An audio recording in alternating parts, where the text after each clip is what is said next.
Deus permitir, essa semana a gente pinta a igreja, amém? A gente não podia pintar a igreja sem catar algumas coisinhas, umas trinquinhas, tinha pontos negativos, tinha uma mangueira para descer ali para o fio ficar embutido, tinha umas tomadas para arrumar, então a gente está catando tudo primeiro, colocamos a iluminação de emergência que já estava precisando. E nesse altar, aqui nessa coluna onde está essa letra aqui, Jesus, a luz do mundo, a gente vai fazer um painel de madeira, porque vai acompanhar esse desenho da madeira, porque não dá para continuar essa cor, a gente vai mudar para gelo, então não ia combinar. Então essa semana, se Deus quiser, no domingo que vem, deve estar tudo pronto, em nome de Jesus, amém? Vamos ficar de pé? Abra sua Bíblia no Salmo 121, a gente já ora pelas ofertas também. Salmo 121. Nesse momento de pandemia, o culto de 1 hora, a gente tem que ser bem objetivo, mas Deus tem dado graça e vai nos abençoar da mesma forma. Salmo 121, vamos ler o capítulo todo. Eleva os meus olhos para os montes, de onde me virá o socorro? O meu socorro vem do Senhor que fez os céus e a terra. Ele não permitirá que os teus pés vacilem, não dormitará aquele que te guarda. É certo que não dormita nem dorme o guarda de Israel. O Senhor é quem te guarda, o Senhor é a tua sombra, a tua direita. De dia não te molestará o sol, nem de noite a lua. O Senhor te guardará de todo mal, guardará a tua alma. O Senhor guardará a tua saída e a tua entrada, desde agora e para sempre. Amém? Meu irmão, a declaração dessa de Deus para a nossa vida, se você não der um glória a Deus bem forte, você já está ficando frio. O diácono Cleiton falou aqui, olha, não se assuste, de agora para frente, essa questão de mercenário, de gente fria, de gente esfriando na fé, do amor de muitos se esfria, isso vai aumentar, é bíblico. A Bíblia fala que no final dos tempos iam surgir, e se não abreviasse o tempo, a terra não ia suportar, e é verdade, meu irmão. Pouco tempo atrás, a gente viu os jovens comentando, e o seu chamado, não, eu quero ser pastor, entrando em seminário, querendo fazer seminário, o outro pensando em ser presbítero, o outro pensando em ser, querendo entrar na Jocum. Não se vê isso mais. Você não vê no plano dos jovens de hoje, ministério, Jocum, evangelismo, missões, não. Tudo bem que você tem que olhar sua profissão, você tem que olhar sua vocação, mas aqui, o plano de Deus, as coisas espirituais estão ficando em segundo plano. E se Deus não abreviar, eu não sei o que será da igreja daqui 10 ou 20 anos, se Jesus não voltar. Vai ter pastor? Não. Está ficando escasso. Então, vigia. E a nossa vida? Tanta gente esfriando, tanta gente que orava não ora mais, gente que falava em língua não fala mais, gente que profetizava não profetiza mais, gente que era cheia do Espírito Santo já está frio, não é? Gente que era fiel ao Senhor está caindo no pecado. Toma muito cuidado. O negócio agora é joelho no chão, trono da graça ligado e ser cheio da unção do Senhor, porque os dias são maus. Amém? Vamos orar. Senhor, obrigado pela tua palavra maravilhosa sobre a nossa vida. Obrigado por cada dízimo, oferta que entrou nesse gasofilaço. Continua abençoando, continua multiplicando. Todos aqueles que dizimaram, ofertaram ao Senhor, que o Senhor continue honrando essa vida. Nós sabemos que aquele que é fiel, ele é testemunha viva daquilo que o Senhor tem feito na sua vida. A gente vê os céus abertos sobre a vida do fiel, a gente vê o devorador repreendido e a diferença, porque o Senhor mesmo disse, eu vou mostrar a diferença para aquele que me serve e o que não serve. Ó Deus, obrigado. Continua abençoando a tua obra, nesse momento de pandemia, a igreja do Senhor tem prosperado, tem multiplicado, nós temos melhorado, nos ajude a cuidar de tudo que o Senhor colocou nas nossas mãos, e abençoa também o lar de cada um, que não falte o alimento na mesa, que não falte a paz dentro da sua casa, que não falte a harmonia, a união, a bênção, a paz do Senhor que venha reinar em cada lugar, em cada lar, em cada casa, em nome de Jesus. Amém. Pode assentar. Meu irmão, é Salmo 121. Tem uma mensagem tremenda para nós e tem uma cacetada na cabeça do diabo. Tem uma paulada na cabeça dele. Porque eu sei que você já sabe, Lúcifer era um anjo de luz. E ele era ungido de Deus. E antes de Deus criar o homem, antes dele reformar o planeta, a Terra, Deus já tinha esse plano. A Bíblia diz em Ezequiel que Deus colocou ele aqui na terra, sobre o monte, para ser guardião da terra. Ele seria o guardião da terra, sabia disso? Ele foi ungido para isso. Já estava sendo preparado para isso. Abençoado o Senhor, andava sobre pedras, fogueadas. Lá fala em detalhes. E o camarada não contentou com a posição que já tinha, que já era extremamente elevada, não contentou com o que já tinha. Falou, posso ser igual a ele, eu posso me igualar. E foi tentar. Pensou assim, ele gosta muito de mim, ele me ungiu, ele me trata assim, ele não... Vou tentar, quem sabe? Como diz o ditado popular, deu com os burros na água, foi expulso, se rebelou contra Deus, não tem direito de perdão, então agora é o inimigo, levou a terça parte dos anjos, que são os demônios que estão aí. Tipo Dória, mais ou menos assim. Não contenta com o que tem, aí faz besteira, atrapalha o negócio todo. E ele atrapalhou a vida toda. Mesma coisa.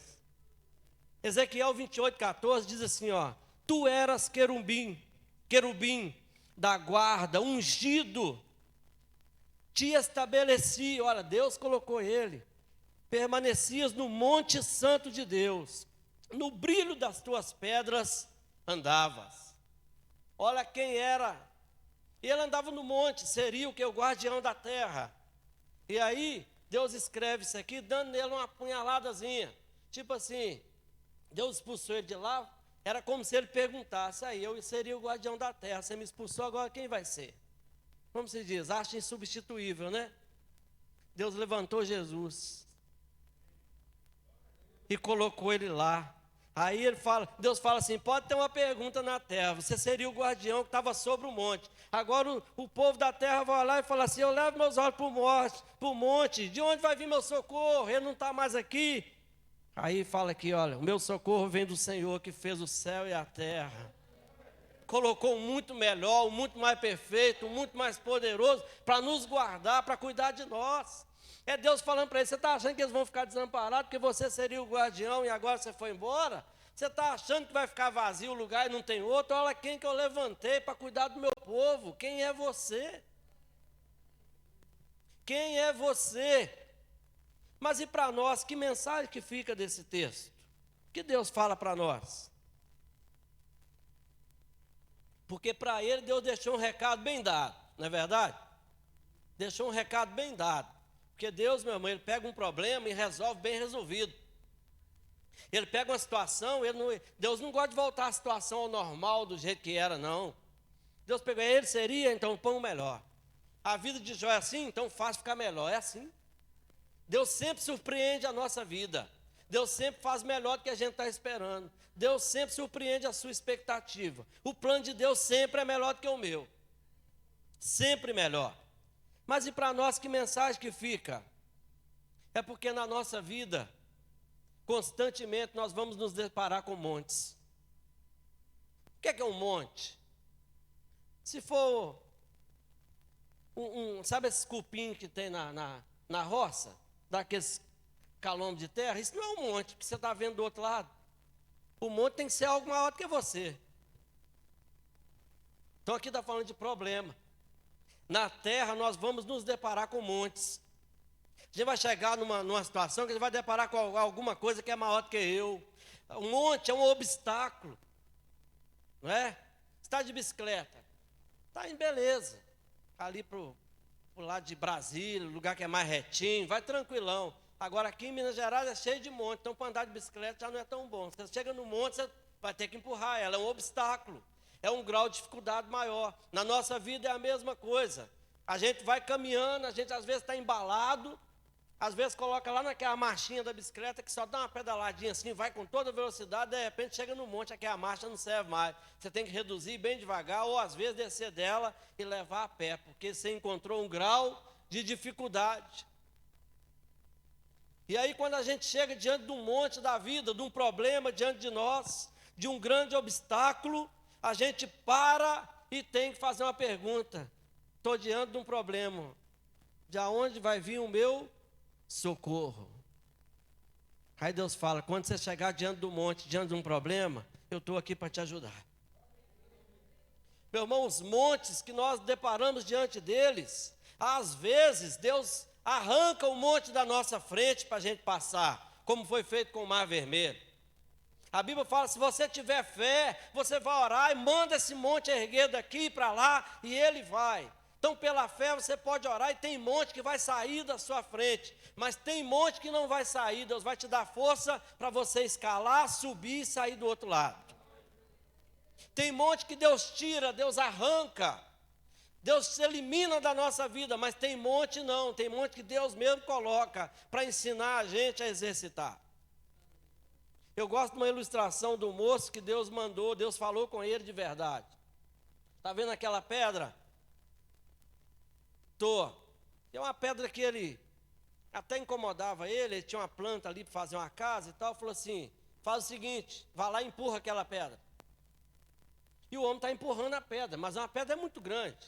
E ele foi empurrando, foi empurrando, foi empurrando. No outro dia, e aí, Senhor, não arredou 1 milímetro. Continua empurrando a pedra. E foi empurrando a pedra. No outro dia, Deus, não arredou nem 1 milímetro. Continua empurrando a pedra. Depois de vários dias, Deus falou assim, Deus, essa pedra não arreda do lugar, ela não se move, ela não mexe 1 milímetro, só está mandando empurrar a pedra, não está adiantando nada. Ele falou, já alcancei o objetivo. Ele falou, mas ela não arredou 1 milímetro. Ele falou, eu não queria mexer a pedra, eu queria fortalecer seu braço. Já está pronto, vamos embora para a batalha. Às vezes, meu irmão, Deus está mandando, Deus coloca monte na nossa vida, permite monte diante de nós, é para a gente exercitar, é para gerar um testemunho, é para a glória dele aparecer. E às vezes ele não vai arredar essa pedra, ele não vai tirar esse monte, mas ele vai te dar força e vai usar esse monte para fortalecer a sua vida. Quantas situações a gente se depara. E esse monte aqui que está falando, não é um monte que Deus vai tirar, que pela fé você vai orar e vai sair de frente de você. Mas é aquele monte que Deus vai permitir que ele fique para você escalar e sair do outro lado. Os versículos todos falam isso. Depois Deus vai explicando, eleva meus olhos para o monte, de onde vier meu socorro. Deus fala, eu estou aqui para te socorrer, eu vou te mostrar. Eu quero te falar pelo menos 3 coisas que Deus vai ajudar você a escalar e passar por esses montes, por esses problemas. E declaradamente você vai poder levantar a bandeira e dizer, eu sou mais do que vencedor em Cristo Jesus. Em todas as coisas Ele tem me dado vitória.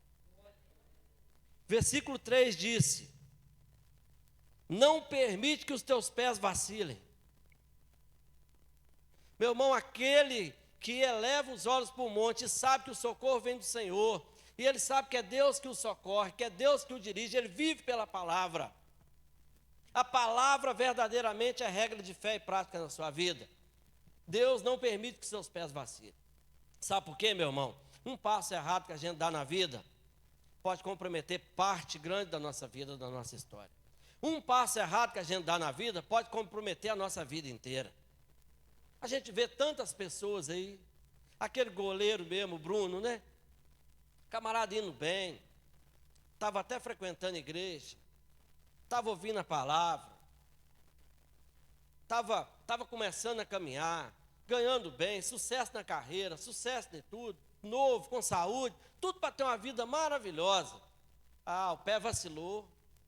O que é o pé vacilar? Caminhou para um lado errado, o pé vacilou. Olha o que fez com a vida. Eu não vou falar que acabou com a vida toda, que enquanto a vida é esperança, ele ainda pode consertar com o Senhor, ainda Deus dá ele vitória da agora para frente, porque é assim que Deus faz. Mas olha a parte enorme da vida do camarada que ele jogou fora, no auge da carreira. Por quê? Porque o pé vacilou. E isso não é só ímpio, não. Tanto crente que está agindo por conta própria, dando passo errado, fazendo coisa errada, agindo na hora do impulso, agindo na hora da emoção, agindo na hora da raiva e dando passo errado e os pés estão vacilando. E estão comprometendo a sua vida. Tem gente que já comprometeu uma igreja inteira. Se Deus não entra com recurso, a igreja toda estava comprometida, porque o camarada dá passo errado, o pé está vacilando, está caminhando para onde não deve, está indo aonde não pode, está mexendo aonde não deve. Você sabe por que Adão e Eva complicou a situação deles e a nossa? Pé vacilou. Ah, porque ela comeu. Não, primeiro porque ela andou. Primeiro é porque o pé vacilou. Primeiro ela foi para debaixo da árvore. Tinha tanto lugar para Eva ir frequentar, tinha tanta gente para ela ouvir e conversar, tinha tanta coisa para fazer, mas o negócio está puxando é para ali. Meu irmão, cuidado com aquele imãzinho que às vezes está sempre te puxando para aquele lugar ali, que seu pé está caminhando para aquele lugar. Para de ir para aquele lugar, para de mexer com aquele pecado, para de beirar aquele pecado, sai longe, sai fora disso, aí Deus vai te dar vitória. Ele vai te guardar para que os teus pés não vacilem. Sai de gelada, sai de fria, vai evitar um monte de problema na sua vida. Isso é receita da Bíblia para a nossa vida. Versículo 7, olha aí o versículo 7. O Senhor te guardará de todo mal, guardará a tua alma. Meu irmão, primeira coisa para Deus guardar de todo mal é tem que guardar a tua alma. Com Deus tudo acontece primeiro por dentro, depois por fora. Deus nunca vai agir na sua circunstância. Deus nunca vai te dar um carro para você ficar feliz. Deus nunca vai te dar um salário melhor para você ter paz. Deus nunca vai mudar a sua casa para você ficar satisfeito. A Bíblia fala, se tem de o que comer e que beber, esteja contente. Deus dá uma casa para aquele que já está contente com o pouco que Deus deu, porque ser fiel no pouco que Deus coloca sobre o muito. Então, quando a pessoa tem paz interna e está satisfeito, Deus dá mais. Deus multiplica. Então, primeiro tem que ser feito por dentro.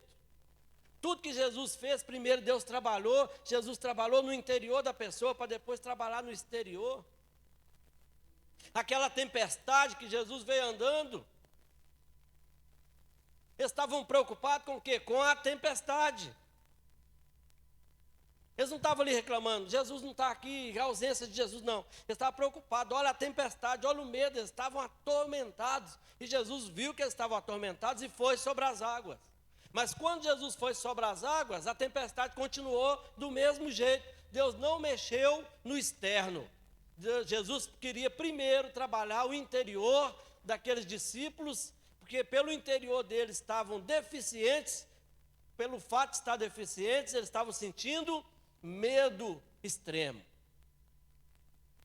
Se o seu interior estiver curado, você vai sentir menos medo e vai sentir mais segurança. Você vai sentir mais paz e vai sentir mais a presença de Deus. Você vai ouvir mais a palavra de Deus do que o noticiário que tenta jogar você para baixo. Se o seu interior estiver cheio de Deus, você vai mudar o seu pensamento. Jesus veio andando sobre as águas, a tempestade, mesma coisa. Aí, primeira atitude de Jesus, ele finge que vai passando direto. Para quê? Para fazer aquele povo clamar. Mas e a tempestade? Ainda está a mesma coisa. Jesus podia falar assim, para a tempestade. Aí aquele povo, vai, agora eu estou tranquilo. Jesus não quer isso. Jesus não quer promover uma tranquilidade mexendo nas circunstâncias da sua vida. Ele quer promover uma tranquilidade no meio da turbulência. É isso que ele quer na sua vida, para depois ele mudar a circunstância. Jesus finge que vai passar direto. A tempestade, mesma coisa. Aí eles começam a confundir com fantasma, me chama, beleza. Aí desafia Pedro. Pedro lança a palavra e desafia Pedro. Vem andar sobre as águas. Mas essa tempestade, não, com a tempestade mesmo. Jesus podia parar a tempestade? Mandar Pedro andar sobre as águas tranquilo? Podia. Mas Jesus falou assim, eu não quero. Às vezes você está esperando Jesus parar a tempestade na sua vida para você sentir a presença dele. Ele quer que você sinta, é no meio da tempestade. Aí falou, Pedro, vem, mata a tempestade, deixa ela aí, eu não vou parar ela agora. Não está na hora de eu parar a tempestade. Por quê? Estou tratando com o seu interior. Isso aqui é coisa de fora, coisa externa, isso aqui é pequeno para mim, mas no seu interior o meu objetivo. Aí fala, Pedro, vem, e Pedro, coração, não, meu coração está disparado, eu ainda tô, é assim mesmo, vem Pedro, e Pedro foi andando. Aí Pedro afunda, aí Jesus levanta, aí Jesus cuida, aí Jesus libera a palavra, aí Jesus levanta ele de novo. E a tempestade continua a mesma coisa. Tem gente pensando assim, Deus não está agindo na minha vida. Por quê? Porque eu estou vendo a mesma tempestade, é porque o seu olho só está na tempestade. Mas no meio da tempestade, se você estiver vendo o agir de Deus, você está vendo que está mudando seu interior. A última coisa que Deus vai fazer é o contexto externo. Aí, quando Jesus faz tudo que ele queria, ele sobe no barco, já depois que tratou o coração deles, depois que ensinou a lição, depois que tratou a alma de cada um deles, Jesus falou, pode parar a tempestade, agora você para.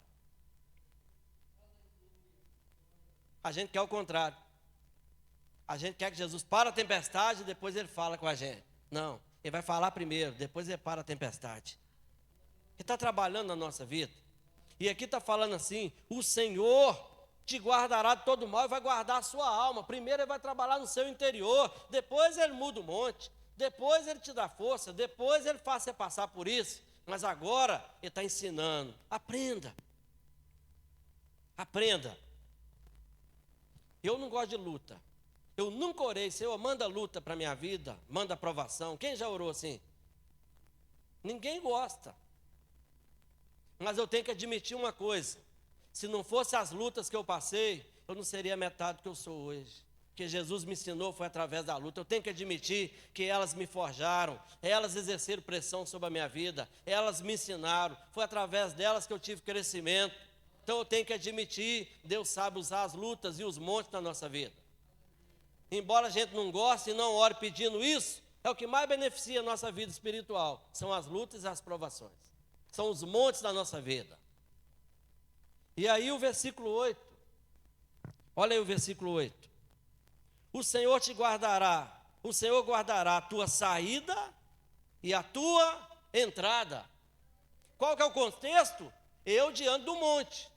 Imagina bem, eu diante do monte. O que é monte? Problemas e desafios, algo que é maior do que eu. Então, quando eu estou diante do monte, eu estou diante de um problema, eu estou diante de um desafio que é maior do que você. O que o texto está falando no versículo 8? O que Deus está afirmando? Eu vou te abençoar na entrada desse desafio e na saída. Você sabe qual que é o problema? Que a igreja moderna de hoje erra? Porque ela aciona Deus na entrada do problema. E na saída, acha que dá para ir sozinho. Ela busca Deus na entrada do problema. Estou desempregado.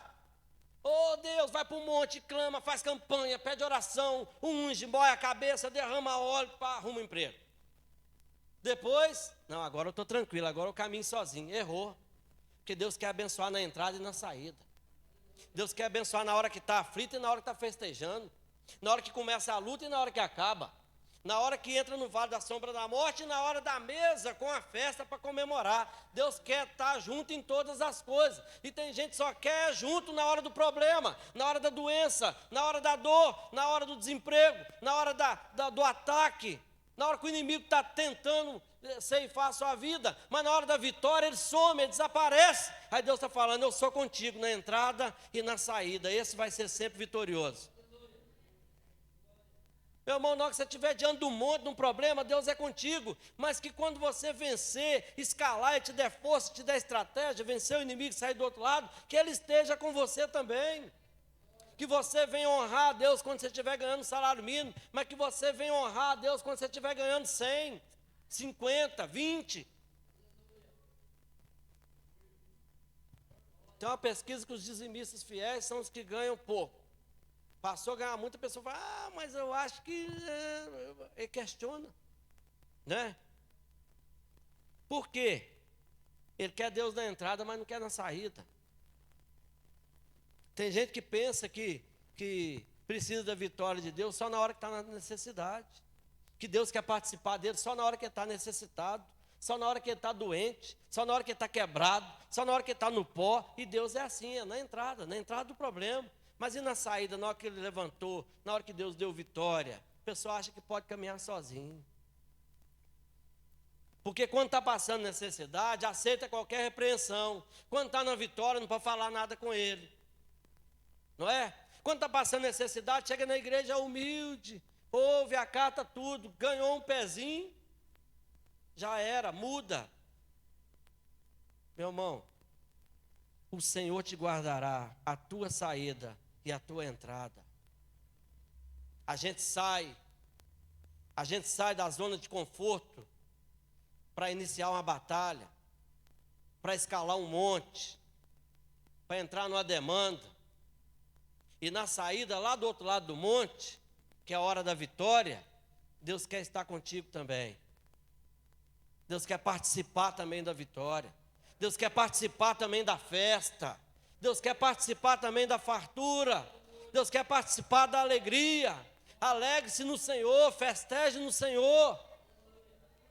Glorifica a Deus como aquela mulher que perdeu a dracma e estava num momento de aflição, chamou as amigas, varreu a casa, acendeu a candeia, buscou até achar, e quando achou, convidou as amigas para fazer um culto de ação de graça. Vamos glorificar a Deus, porque Ele me deu vitória. Ele tem enchido minha vida, Ele me deu vitória, Ele me deu força. Vamos fazer um culto de ação de graça, porque é Deus, vamos honrar a Deus. Vamos chamar os amigos e mostrar para Ele que essa vitória não é minha, é Deus que tem me dado. Meu irmão comprou um liquidificador novo, chama os irmãos para fazer um culto de ação de graça. Ah, por que você quer o culto? Quer glorificar a Deus? Eu comprei um liquidificador novo, ô bênção, glória a Deus. Deus gosta disso. Alegre-se. É na hora da entrada e na hora da saída, Deus é contigo em nome de Jesus. Amém? Vamos ficar de pé, vamos orar.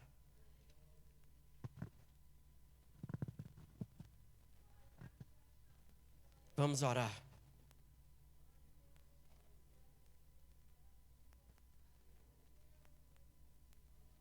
Eu lembro que eu plantei umas mudas de bananeira. O primeiro cacho que deu, eu trouxe uma penca de primícia. Saiu uns 6 cachos de banana lá agora, vou custar dar conta. Ué, glorifica a Deus, honra a Deus. Teve uma vez que chegou na igreja, tem muitos anos isso, eu não esqueço disso. A irmã pediu a oportunidade para dar um testemunho. Falou que o gato dela ficou doente, ela pôs a mão na cabeça dele, orou, e o gato no outro dia estava bom. Aí do meu lado, falou assim: essa irmã está sem serviço, rapaz, gastando tempo com falar de gato. Falei: meu amigo, ela está glorificando a Deus nas pequenas coisas, Deus está agradando o testemunho dela. É isso mesmo, que seja num gatinho, alguma coisa que você orou lá e Deus respondeu, é milagre de Deus, é motivo de glorificar o nome dEle. Amém? Vamos orar. Senhor, obrigado. Nós sabemos que só age nas mínimas coisas da nossa vida, nas coisas pequenas, nas coisas grandes, mas para nós todo agir do Senhor é tremendo, é motivo da gente fazer festa, glorificar e exaltar o Teu nome. Ó Deus, que o povo venha abrir a boca, glorificar o Senhor por tudo que o Senhor tem feito.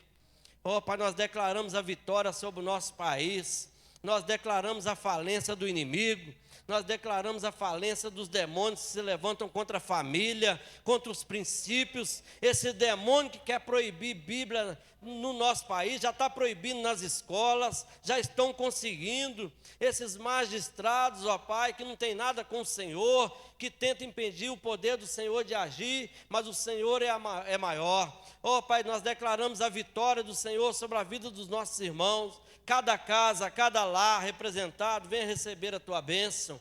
Declaramos um domingo abençoado, o almoço, o culto de logo mais à noite. E uma semana que se inicia hoje, ó Pai, nesse primeiro dia da semana, nessas primeiras horas. Estamos aqui como primícia ao Senhor, exaltando e glorificando o Seu nome e pedindo que o Senhor nos dê uma semana de vitória, repreendendo o mal, repreendendo o inimigo, toda cilada, todo dardo, todo mal, tudo que não é do Senhor, caia por terra em nome de Jesus e declaramos a Tua bênção. Pedimos que o Senhor nos leve em paz, nos dê a Tua bênção, nos leve debaixo das poderosas mãos do Senhor, em nome de Jesus. Que o amor de Deus Pai, a graça do nosso Senhor e Salvador Jesus Cristo e as consolações do Espírito Santo do Senhor seja com todos nós, em nome de Jesus. Amém.